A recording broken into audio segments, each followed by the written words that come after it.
Everyone, welcome back to our channel the twin bros. आज हम पढ़ेंगे क्लास 12th का chapter the rat trap by Selma Lagerlof. इस video में आपको पूरा एनसीईआरटी एक्सप्लेनेशन मिल जाएगा along with most important questions and word meanings. अगर आपको एक्सप्लेनेशन अच्छा लगता है तो प्लीज वीडियो को लाइक करना और शेयर करना मत भूलिएगा। एक बार एक आदमी था जो कि पेडलर था। वो एक टाइम इधर से उधर घूमता रहता था। उसके पास कोई घर नहीं था रहने को और उसके पास कोई जॉब नहीं थी। तो पैसे कमाने के लिए वो रैट ट्रैप्स बना के सेल करता था। रैट ट्रैप्स के होते हैं, पिंजरे होते हैं चूहे पकड़ने के। तो ये पिंजरे वो सेल करता था और ये पिंजरे वो बनाता था उस मटेरियल से जो उसको इधर उधर से मिल जाता था, या तो भीख मांग के, बेगिंग करके, या फिर फार्म से। लेकिन ये रैट ट्रैप बेचने से इसको कुछ ज्यादा फायदा नहीं होता था। बिल्कुल प्रॉफिटेबल बिजनेस नहीं था ये। तो इसको भीख भी मांगनी पड़ती थी, बेगिंग करनी पड़ती थी और पेटी थीवरी पे भी ये डिपेंड करता था। पेटी थीवरी मतलब छोटी मोटी चोरियां। लेकिन फिर भी इसके कपड़े जो थे बहुत ही गंदे से थे, इसकी हालत भी बहुत खराब थी और इसके hunger gleamed in his eyes. इसका मतलब ये हमेशा बहुत ग्रीडी रहता था, उसको कुछ ना कुछ करना था। इसकी जो लाइफ थी बहुत ही सैड और मोनोटोनस थी, बहुत ही बोरिंग सी थी। एक वेगाबॉन्ड था। वेगाबॉन्ड मतलब ऐसा इंसान होता है जो इधर से उधर घूमता रहता है क्योंकि उसके पास घर नहीं होता। लेकिन एक दिन इसके माइंड में एक थॉट आई। जब ये अपने रैट ट्रैप्स के बारे में सोच रहा था, इसको थॉट आई कि जो पूरा वर्ल्ड है with its cities and villages, ये पूरा एक रैट ट्रैप। जैसे एक रैट ट्रैप में एक चूहे के पिंजरे में बेट्स रखते हैं, खाना रखते हैं चूहे को लालच देने, वैसे ही ये वर्ल्ड जो है ह्यूमंस को रिचेस और जॉयज ऑफर करता है, शेल्टर और फूड ऑफर करता है, क्लोथिंग ऑफर करता है। जैसे कि रैट ट्रैप चीज ऑफर करता है, पोक ऑफर करता है। और जैसे ही जो चूहा है वो रैट ट्रैप के अंदर आता है बाय बीइंग टेम्प्टेड, वैसे ही रैट ट्रैप उसके ऊपर बंद हो जाता है। वैसे ही ये कंपैरिजन यहाँ पे दिखाया गया है कि जो वर्ल्ड है वो भी ऐसी बेट्स ऑफर करता है। और जब हम लोग उन बेट से टेम्प्ट हो जाते हैं तो जो पूरा रैट ट्रैप है वो बंद हो जाता है, यानी कि वर्ल्ड हमारे ऊपर आ जाता है and everything comes to an end. उसका ऐसा पर्सपेक्टिव क्यों था? क्योंकि पूरे world had never been very kind to him. It gave him unwanted joy to think ill of it in this way. उसको अच्छा लगता था ऐसा बुरा सोचना वर्ल्ड के बारे में, क्योंकि पूरा वर्ल्ड उससे कभी भी काइंड नहीं था। ये उसका एक चेरिश्ड पास टाइम था। वो अपने फ्री टाइम में यही करता रहता था, बुरा भला सोचता रहता था वर्ल्ड का। वो ऐसे लोगों के बारे में सोचता था जो अभी इस रैट ट्रैप में फंसे हुए हैं, या तो वो उस बेट के अराउंड चल रहे हैं, वो भी उस रैट ट्रैप में फंसने वाले हैं। One dark evening as he was trudging along the road, एक दिन पेडलर जब ट्रजिंग कर रहा होता है, यानी कि बहुत हेवी स्टेप्स के साथ चल रहा होता है धीरे धीरे, उसको एक ग्रे कॉटेज दिखता है रोड साइड पे और वो इस ग्रे कॉटेज में शेल्टर ढूंढने की कोशिश करता है। तो जब वो डोर पे नॉक करता है तो उसको कोई मना नहीं करता। यूजुअली जब वो ऐसे शेल्टर मांगता था किसी से तो सब उसको मना कर देते थे, उसको सार फेसेस से डील करना पड़ता था। लेकिन ये जो कॉटेज का ओनर था वो एक ओल्ड मैन था जो कि बहुत लोनली था। इसकी कोई वाइफ भी नहीं थी और बच्चे भी नहीं थे। तो ये बहुत खुश हो गया कि कोई मेरे पास आया है, इसीलिए उसने अच्छे से पेडलर को ग्रीट किया। इमीडिएटली ही put the porridge pot on the fire and give him supper. तो उसने सपर ऑफर किया, यानी कि जो डिनर होता है उसको ऑफर किया, और एक बिग स्लाइस दिया टोबैको रोल का स्मोक करने के लिए। उसके बाद इसने म्योलेस करके एक गेम खेला इसके साथ, जो कि एक स्वीडन का गेम होता है। ये जो ओल्ड मैन था, he was as generous with his confidences with his porridge and tobacco. जितना वो पॉरेज और टोबैको को अच्छे से ट्रीट करता था, वैसे ही वो अपने गेस्ट्स को अच्छे से ट्रीट करता था। इसके बाद ओल्ड मैन जो है वो बताता है कि मैं एक क्रॉफ्टर होता था एट रैम्शो आयरन वर्क्स, और वहां पे वो लेबर करता था। लेकिन अभी क्योंकि वो ओल्ड हो गया था तो वो लेबर नहीं कर सकता था, इसीलिए उसने एक काव रखी हुई थी जो उसको सपोर्ट करती थी। ये जो काव है उसे दूध देती थी और ये दूध को वो क्रीमरी में सेल करता था, जिससे कि उसको 30 क्रोनर पेमेंट मिलती थी। 30 क्रोनर बहुत ज्यादा अमाउंट होता है, ये स्वीडन की लोकल करेंसी है। तो जब क्रॉफ्टर बताता है पेडलर को कि मैंने 30 क्रोनर्स अर्न करे हैं, क्रॉफ्टर को लगता है कि ये कन्विंस नहीं लग रहा है, मैं इसको दिखाई दे। तो ये क्या करता है, ये अपने विंडो के पास जाता है जहाँ पे एक लेदर पाउच उसने नेल से लगाया होता है। इस लेदर पाउच में से वो 3 10 क्रोनर के बिल्स निकाल के पेडलर को दिखाता है और फिर वापस रख देता है ताकि वो कन्विंस्ड हो जाए। अब अगला दिन हो जाता है, दोनों उठ जाते हैं। क्रॉफ्टर एज यूजुअल चला जाता है अपने काऊ के पास और पेडलर को लगता है कि अब घर का ओनर उठ गया है तो मुझे भी उठ जाना चाहिए। तो पेडलर बाय बोल के चला जाता है। लेकिन आधे घंटे बाद जो पेडलर है उसको एक थॉट आता है कि इसने इतने पैसे कमाए हैं तो क्यों ना मैं इनको चोरी कर। तो ये विंडो के पास जाता है और विंडो के अंदर अपना हाथ डाल के उस लेदर पाउच में से ये पैसों को निकाल लेता है। फिर ये पैसों को अपने पॉकेट में रख देता है और लेदर पाउच को ध्यान से वापस लगा देता है ताकि पता ना चले किसी को। पेडलर को बहुत अच्छा लगता है कि मैंने तो कितनी स्मार्टली चोरी कर ली, किसी को पता भी नहीं चला। उसने सोचा कि मुझे पब्लिक हाईवे से नहीं भागना चाहिए, वहां तो कोई मुझे पकड़ सकता है। तो वो क्या करता है, वो एक कंफ्यूजिंग से फॉरेस्ट से रास्ते से जाता है जहां उसको कोई पकड़े ना। लेकिन जब वो उस रास्ते में जाता है तो वो देखता है कि यहाँ पे तो बहुत ज्यादा अजीब सा रास्ता है, बहुत ही कंफ्यूजिंग सा रास्ता है, और वो खुद ही उस फॉरेस्ट में खो जाता है। फिर उसको रियलाइज होता है कि वो बहुत देर से उस फॉरेस्ट में घूम रहा है, सेम रास्ते पे घूम रहा है। फिर उसको अपनी थॉट वापस याद आती है। कौन सी थॉट? कि पूरा वर्ल्ड एक रैट ट्रैप है जो कि बेट्स ऑफर करता है और लोगों को ट्रैप करता है। तो उसने रियलाइज करा कि वो खुद भी इस बेट से फूल हो गया था। उसने खुद लालच में आके चोरी करी, और जब वो भागने की कोशिश कर रहा है तो जो पूरा फॉरेस्ट है उसने ट्रैप कर लिया पेडलर को।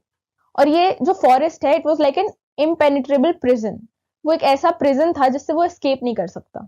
अब क्योंकि लेट दिसंबर चल रहा था तो जल्दी अंधेरा हो जाता था, तो इस बार फॉरेस्ट में भी जल्दी अंधेरा हो गया। इससे क्या हुआ, फॉरेस्ट में डेंजर बढ़ गया, और जो पेडलर है उसको और ज्यादा गंदा फील होने लग गया, उसको और दुखी फील होने लग गया। उसने देखा कि अब तो कोई रास्ता नहीं है कि मैं यहाँ से बाहर निकल सकता हूँ, और उसने गिव अप कर दिया। उसने सोचा कि बस अब तो this is my last moment, I will die. But जैसे ही वो गिव अप करने वाला होता है, उसको एकदम से आवाज आती है, जोर से आवाज आती है, जो कि हैमर स्ट्रोक्स की होती है, एक आयरन मिल से आ रही होती है। तो उसको रियलाइज होता है कि हाँ, यहाँ पर लोग होंगे अगर यहाँ से इतनी तेज आवाज आ रही है तो वो इस आवाज को फॉलो करता है और इस डायरेक्शन में चलने लगता है। तो जो रैमसियो आयरन वर्क्स थे वो तो अब बंद हो गए थे, लेकिन बहुत पहले ये चलती थी फैक्ट्री, और गर्मियों के टाइम पे यहाँ पे बार्जेस और स्काउस होते थे जो कि टाइप्स ऑफ बोट्स होते हैं गुड्स कैरी करने के लिए। और विंटर्स में क्या होता था कि जो चारकोल है वो इन फैक्ट्री से निकल के पूरी रोड्स को काला कर देता था। अब क्योंकि दिसंबर का महीना चल रहा था और बहुत डार्क हो रहा था, जो मास्टर स्मिथ है वो अपने हेल्पर के साथ बैठ के पिग आयरन का वेट कर रहे थे ताकि उसको एनविल पे रख सके। और ये बहुत उनको पसीना आ रहा था ये करते हुए। उन्होंने बस एक लॉन्ग शर्ट पहनी थी और एक पेयर ऑफ वुडन शूज पहने थे। अलग अलग जगह से अलग अलग टाइप की आवाज आ रही थी। कोल बर्न होने की आवाज आ रही थी, चारकोल की आवाज आ रही थी, फर्नेस की आवाज आ रही थी, वाटरफॉल की आवाज आ रही थी, और हवा की आवाज आ रही थी बाहर से। क्योंकि हर जगह से इतनी तरह तरह की नॉइज आ रही थी, ब्लैक स्मिथ ने नोटिस नहीं किया कि ये जो पेडलर है ये दरवाजा खोल के अंदर आ गया था।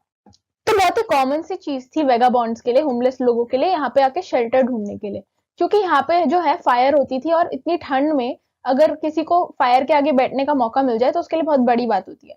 तो जो ब्लैक स्मिथ था, ही वॉज यूज टू ऐसे लोगों को देखना और उनको अंदर आके रेस्ट करने देना। तो जब पेडलर आता है इनके पास और परमिशन मांगता है यहाँ पे रहने की, रेस्ट करने की, तो वो हाँ बोल देते हैं। लेकिन कुछ बात नहीं होती दोनों के बीच में, क्योंकि पेडलर यहाँ पे सिर्फ खुद को वार्म करने आया होता है और सोने आया होता है।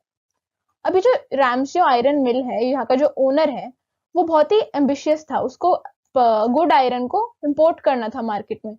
पूरे दिन और रात वो देखता था कि काम ठीक से हो रहा है, और रात को इंस्पेक्शन करता था। ऐसे ही एक दिन वो रात को इंस्पेक्शन करने आता है, वो इस पेडलर को देखता है, और ये जो आयरन मास्टर होता है वो ब्लैक स्मिथ जैसे इसको इग्नोर नहीं करता, वो ध्यान से उसको देखता है, और वो रियलाइज करता है कि ये तो निल्स ओलॉफ है, ये तो मेरे जान पहचान का कोई इंसान है।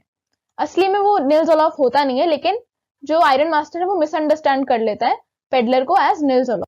जो रैट ट्रैप सेलर है, जो पेडलर है, उसने कभी इस आयरन मास्टर को पहले देखा नहीं था, और उसको समझ आ गया था कि ये मुझे मिसअंडरस्टैंड कर रहा है, to be an old acquaintance, कोई जान पहचान का इसको लग रहा है कि मैं हूं, लेकिन मैं हूं नहीं। पर उसने उसको सच नहीं बताया, क्योंकि उसको लगा कि जब वो उसको मिसअंडरस्टैंड करेगा एज एन एक्वेंटेंस, शायद वो उसको थोड़े पैसे दे दे। तो वो हाँ में हाँ मिला के कहता है, हाँ मेरे साथ बहुत बुरा हुआ है, मेरे साथ चीजें डाउनहिल जा रही है। और ऐसे बातों बातों के बाद जो आयरन मास्टर है उसको ऑफर करता है कि तुम मेरे साथ घर आ जाओ। लेकिन पेडलर इससे खुश नहीं होता, वो उसके घर नहीं जाना चाहता। बाय द वे, जो भी इंपॉर्टेंट क्वेश्चंस मैंने यहाँ पे लिखे हुए हैं उसके डिटेल्ड आंसर्स अगर आपको देखने हैं तो आप उसके लिए आई बटन को क्लिक कर सकते हैं, उस पर ऑलरेडी एक वीडियो बन चुकी है। तो इवन वो आयरन मास्टर कहता है कि मैं तुम्हें एक ओल्ड रेजिमेंटल कॉमरेड जैसे ट्रीट करूंगा जैसे हम आर्मी में थे, लेकिन उसके बाद भी ट्रैम्प इससे खुश नहीं होता। वो सोचता है कि नहीं, मुझे इनके घर नहीं जाना, क्योंकि अगर मैं इनके घर जाऊंगा it would be like voluntary throwing himself into the lion's den, यानी कि खुद को पकड़वा सकता है। उसके चांसेस है कि अगर किसी को सच पता चल जाए कि वो 30 क्रॉनर चोरी करके आ रहा है तो उसको पकड़ लिया जाएगा। इसीलिए वो अवॉइड करता है इस सिचुएशन को। वो तो सिर्फ यही चाहता था कि वो इस आयरन मिल में आके आराम से सो जाए रात को और सुबह सुबह निकल जाए बिना किसी की अटेंशन अट्रैक्ट करे। लेकिन आयरन मास्टर को बहुत बुरा लगता है कि उसने कैसे कपड़े पहने हुए, कितनी मिजरेबल कंडीशन में है, और वो उसको इंसिस्ट करता है कि तुम मेरे घर आओ। वो कहता है कि अब तो मेरी वाइफ की भी डेथ हो चुकी है और मेरे बच्चे भी जो है वो अब्रॉड है, सिर्फ मेरी ओल्डेस्ट डॉटर घर पे है, और क्रिसमस पे हमारे पास कोई है नहीं कंपनी देने के लिए। इसीलिए वो उसको इंसिस्ट करता है कि तुम सिर्फ क्रिसमस के लिए आ जाओ हमारे घर। तो पेडलर मना करता रहता है और वो कहता है कि नहीं, मुझे नहीं आना। लेकिन जो ब्लैक स्मिथ है वहां पे, वो रियलाइज करता है कि नहीं, अभी आयरन मास्टर हार नहीं माने, वो इसको कन्विंस कर ही रहेंगे। आधा घंटा भी नहीं हुआ था और क्या होता है कि बाहर से आवाज आती है कैरेज व्हील्स की। इस बार आयरन मास्टर खुद नहीं आते हैं, बट अपनी डॉटर को सेंड करते हैं, क्योंकि वो सोचते हैं कि ये ज्यादा अच्छे से इसको कन्विंस कर सकती है घर आने के लिए। वो आती है फॉलोड बाय अ वैलेट, जो कि उसका असिस्टेंट होता है, ड्राइवर होता है, और हाथ में उसके होता है एक बड़ा सा कोट। और जो फोर्ज है वहां पे सब वही सेम चल रहा होता है। वहां पे अभी भी जो मास्टर ब्लैकस्मिथ है अपने असिस्टेंट के साथ बैठा होता है बेंच पे और वेट कर रहा होता है चारकोल का। अब जो पेडलर होता है वो लेट जाता है पिग आयरन को अपना पिल्लो बना के और अपने सर पे एक हैट रखता है अपनी आंखें कवर करने के लिए। जैसे ही एडला, वो जो लड़की है जो बेटी है आयरन मास्टर की, उसको देखती है, वो उसकी हैट उठाती है और उसको कहती है कि हाय, मेरा नाम है एडलिया विल्मनसन और मेरे डैड ने मुझे यहाँ पे भेजा है आपको बुलाने के लिए, क्योंकि आपकी कंडीशन बहुत खराब है। I am sorry you are having such a hard time. अब जब एडला देखती है इस पेडलर को, वो कुछ नोटिस करती है कि ये जो पेडलर है बहुत डरा हुआ है, और वो समझ जाती है इस बात को कि या तो इसने कुछ चोरी करी है या तो ये जेल से भागा है। इवन तो उसको ये पता चल जाता है कि उसने कुछ गलत करा है, वो फिर भी उसको इनवाइट करती है और कहती है आप प्लीज हमारे घर आके रह लीजिए। और इसका ये एटीट्यूड देख के पेडलर बहुत उसको अच्छा लगता है। कभी किसी ने उससे इतनी फ्रेंडली मैनर में इनवाइट नहीं किया, तो वो उसकी बात मान लेता है और उसके साथ चला जाता है। जो फर कोट एडला लाई थी उसको वो अपने गंदे कपड़ों के ऊपर पहन लेता है ओवर हिज रैग्स और उसके घर चला जाता है। जब वो उनके घर जा रहा होता है, उसको बहुत गिल्टी फील हो रहा होता है, जब वो सोच रहा होता है कि मैंने क्यों उसके पैसे चुराए, मैंने क्यों क्रॉफ्टर के पैसे चुराए। अगर उसने पैसे नहीं चुराए होते तो उसको कोई टेंशन नहीं होती और वो आराम से उनके घर चला जाता। लेकिन अब उसको पूरे टाइम यही टेंशन रहेगी कि कोई उसको कोई पकड़ ना ले। तो उसने खुद को इस ट्रैप में डाल लिया, इस रैट ट्रैप में डाल लिया, जिससे वो कभी बाहर नहीं निकल सकता। अब अगला दिन था क्रिसमस ईव का, और जो आयरन मास्टर था वो बैठा हुआ था, वेट कर रहा था इसकी, पेडलर की। और उसको वो कहता कि हमें पहले देखना चाहिए कि इसको थोड़ा, he must get a little flash on his bones, यानी कि इसको थोड़ा खाना खिलाओ क्योंकि इसने ऐसा लग रहा है बहुत टाइम से खाया नहीं है। और फिर हमें देखना चाहिए कि he gets to do something other than selling rat traps around the country, मतलब इसको कुछ काम देना चाहिए कि इसको ऐसी हालत ना हो इसकी कि इसको रैट ट्रैप सेल करते रहने पड़े हर जगह। एडला कहती है कि बहुत ही स्ट्रेंज सी बात है, बहुत ही क्वियर सी बात है कि इसके साथ इतनी बुरी बुरी चीजें हो रही है। ये भी कभी एजुकेटेड मैन था, इसको देख के लगता नहीं है क्योंकि इसकी हालत इतनी खराब है। तो इस बात पर उसके फादर कहते हैं कि थोड़ा पेशेंस रखो, अभी जब ये क्लीन होकर आएगा, वेल ग्रूम होकर आएगा, तो तुम्हें पता चलेगा कि ये एक्चुअली भी एजुकेटेड मैन है। लेकिन यहाँ पर आप देख सकते हैं आयरन मास्टर अभी भी मिसअंडरस्टैंड कर रहा है पेडलर को, और वो सोच रहा है कि इसका कोई दोस्त है। अब जब पेडलर अच्छे से ग्रूम होके आ जाता है, आयरन मास्टर कुछ खास खुश नहीं लगते। जब वो ध्यान से डे लाइट में उसको देखते हैं पेडलर को, वो रियलाइज करते हैं कि उन्होंने कितनी बड़ी गलती कर दी है। और उनको रियलाइज होता है ये कोई मेरा ओल्ड अक्वेंटेंस नहीं है, मेरा कोई जान पहचान का नहीं है, ये तो एक्चुअली कोई स्ट्रेंजर है। और वो पूछता है पेडलर से कि तुमने मुझे बताया क्यों नहीं कि मैं तुम्हें जानता नहीं हूँ और मुझसे मिसअंडरस्टैंडिंग हो रही है, और तुम मेरे साथ क्यों आए फिर। तो वो स्ट्रेंजर यानी कि पेडलर खुद को जस्टिफाई करके कहता है कि मैंने कभी प्रिटेंड नहीं किया था, आप ही ने मुझे मिसअंडरस्टैंड किया था, और मैं तो मना भी कर रहा था कि मैं नहीं आना चाहता, आप ही ने मुझे इतना फोर्स किया आने के लिए। और जब मैंने मना कर दिया, आपकी बात नहीं मानी, तो आपने अपनी बेटी को भेज दिया मुझे बुलाने के लिए। इस बात पर आयरन मास्टर कहते हैं अगर शेरिफ आके तुम्हें पकड़ के ले जाए तो मैं कुछ नहीं कर सकता। तो इस बात पर पेडलर उनको बोलता है, अपना रैट ट्रैप वाला कॉन्सेप्ट समझाता है कि पूरा वर्ल्ड एक रैट ट्रैप है जहां पर बेट्स ऑफर करी जाती है, लालचाया जाता है लोगों को, और फिर लोग उस लालच के चक्कर में ट्रैप में फंस जाते हैं। पेडलर कहता है कि अगर मुझे शेरिफ आके बंद कर देना तो आयरन मास्टर एक दिन आपको भी ऐसे ही वो बंद कर देगा, आप भी ऐसे ही रैट ट्रैप में फंस जाएंगे। इस बात पर आयरन मास्टर हंसने लग जाते हैं और कहते हैं ठीक है, लेकिन अभी जितनी जल्दी हो सके यहाँ से तुम निकल जाओ क्योंकि मैं तुम्हें जानता नहीं हूँ। जैसे ही वो पेडलर निकल रहा होता है, एडला उसके पास आती है और कहती है कि नहीं, मैं नहीं चाहती कि ये जाए, मैं चाहती हूँ कि ये हमारे साथ क्रिसमस स्पेंड करे। अब वो ऐसा क्यों कहती है? क्योंकि उसने अपना पूरा मन बना लिया था कि वो किसी पुअर इंसान की हेल्प करेगी, और उसने सब कुछ रेडी करके रख लिया था, और उसको बहुत अच्छा लग रहा था कि क्रिसमस का टाइम है और she is getting to help somebody. इसीलिए वो चाहती नहीं थी कि वेगाबॉन्ड जो है, जो पेडलर है, वो वापस चला जाए। एडला को बहुत ही दया आ जाती है उस पेडलर पर। वो अपने डैड को बताती है कि डैड देखो, ये पूरा साल चलता है और इसको हमेशा डर लगता है कॉन्स्टेंटली कि कोई इसको पकड़ लेगा या फिर कोई इसको एग्जामिन कर लेगा। बस एक दिन मैं चाहती हूँ कि ये अपना एक दिन हमारे साथ क्रिसमस में मना ले, पूरे साल में से सिर्फ एक दिन। आयरन मास्टर सोचता है और कहता है चलो ठीक है, एक दिन से कुछ नहीं होता, इसको आने दो, एक दिन इसको भी क्रिसमस मनाने दो। और वो एडला को कहता है कि you do preach worse than a parson, यानी कि एक पार्सन, एक नोबल आदमी जो बहुत ही हाई लेवल पे कोई लीडर होता है, उससे भी ज्यादा बुरी तरह तुम प्रीच करती हो, मतलब बहुत इन्फ्लुएंशियल वे में बात करती हो। I only hope you won't have to regret this, I hope कि मतलब इससे कुछ गलत ना हो, हम कुछ गलत ना कर रहे हो, डेंजरस ना हो इसको हमारे घर पे ठहराना। इसके बाद जो पेडलर है वो बैठ के खाना खाता है वहां पे, और खाते वक्त वो सोचता है कि एडला ने क्यों उसकी हेल्प करी, जब उसको पता भी चल गया है कि वो स्ट्रेंजर है, कोई एक्वेंटेंस भी नहीं है उनका, उसके बाद भी उसने क्यों हेल्प करी, ऐसा क्या हुआ है। अब अगला दिन था क्रिसमस का, और पूरा दिन जो पेडलर है वो सोए जा रहा था, सुबह भी सो रहा था, शाम को भी सो रहा था, रात को भी सो रहा था, सिर्फ बीच में खाना खाने के लिए उठा था। खाना खाने के बाद वो सबको जाके थैंक यू बोलता है, और जो एडला है वो पेडलर को समझा देती है कि हमने जो तुम्हें ये सूट दिया है ना पहनने को, ये तुम्हारा क्रिसमस प्रेजेंट है, तुम्हें कोई जरूरत नहीं है इसको वापस करने की, तुम इसको रख सकते हो, और अगली बार क्रिसमस ईव पे अगर तुम्हें कहीं जाना है और आराम से रेस्ट करना है तो यहाँ पर तुम हमेशा वेलकम हो। इस चीज पर पेडलर बहुत ही अम्यूज हो जाता है कि ऐसे क्या है मुझमें कि ये ऐसा मुझे कह रही है करने को, क्यों मुझे इतने अच्छे से ट्रीट कर रही है। उसको यकीन नहीं होता, आज तक किसी ने उसको इतने अच्छे से ट्रीट नहीं किया था। अब अगला दिन हो जाता है और आयरन मास्टर और डॉटर चले जाते हैं क्रिसमस सर्विस के लिए, और वो पेडलर को डिस्टर्ब नहीं करते क्योंकि वो सो रहा होता है। और अराउंड 10 o'clock वो घर वापस आ जाते हैं चर्च से। चर्च में उनको एक ऐसी बात पता चलती है जिससे एडला बहुत ही डिसअपॉइंटेड हो जाती है। उनको पता चल जाता है कि जो क्रॉफ्टर है, किसी ने उसके घर से 10 क्रॉनर के नोट्स चुरा लिए हैं, और वो बंदा रैट ट्रैप सेल करता है। तो उनको रियलाइज हो जाता है, हाँ ये वही है जिसको हमने अपने घर पे ठहराया हुआ है। और जो एडला के फादर है वो कहते हैं, आई वंडर अब तक जो सिल्वर स्पून है कितने ले गए होगा वो वैलेट को कॉल करके पूछता है कि हमारे घर से कोई चोरी हुई है क्या, वो कहाँ है वो पेडलर, क्या वो गया, क्या किया है उसने।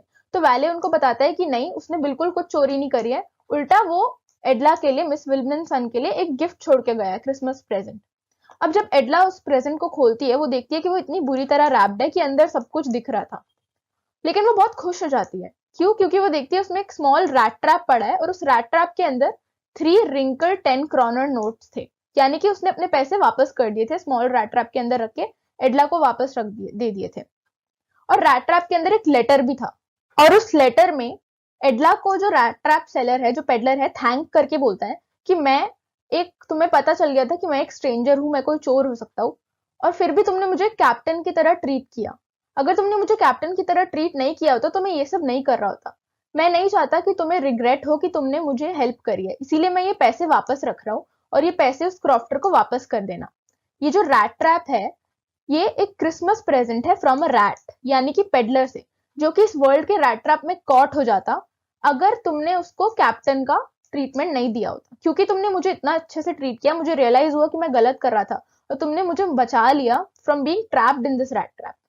Written with friendship and high regard, captain von style.